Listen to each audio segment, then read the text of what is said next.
Máme radost, že můžu dneska oficiálně zahájit provoz nového zařízení vlakem od parku na Kyselou do Sučnova. Poprosím Tomáše, aby řekl jako pár slov, jak to funguje, a pak to počníme. Je to zařízení, není to recyklační aparatura, když to tak vypadá, je to odpad. My na ní nic nerozdělujeme, žádný směs nebo látek, pouze na ní čistíme kyselinu dusičnou. Znamená, že ji přivádíme k odparu, který je snížen tím, že aparatuře je udržovaný vákuum.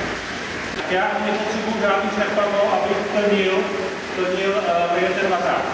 Když to dá vákuum, když já tady pohol, tak mi automaticky přisaje tady kyselinu na vazák.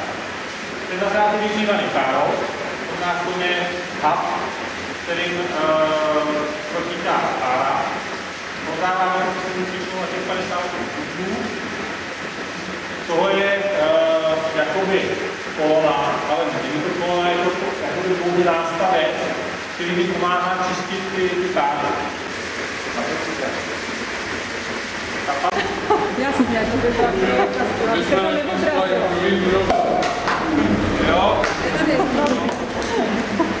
Já jsem vlastně to tady přijít, kterou to vyrábí. Tak to nějak vypadá, že ta vyteče dusičná, jo? Tak já vás všichni zvu k takovému malému symbolickému příbytku, možná nám to vyjde.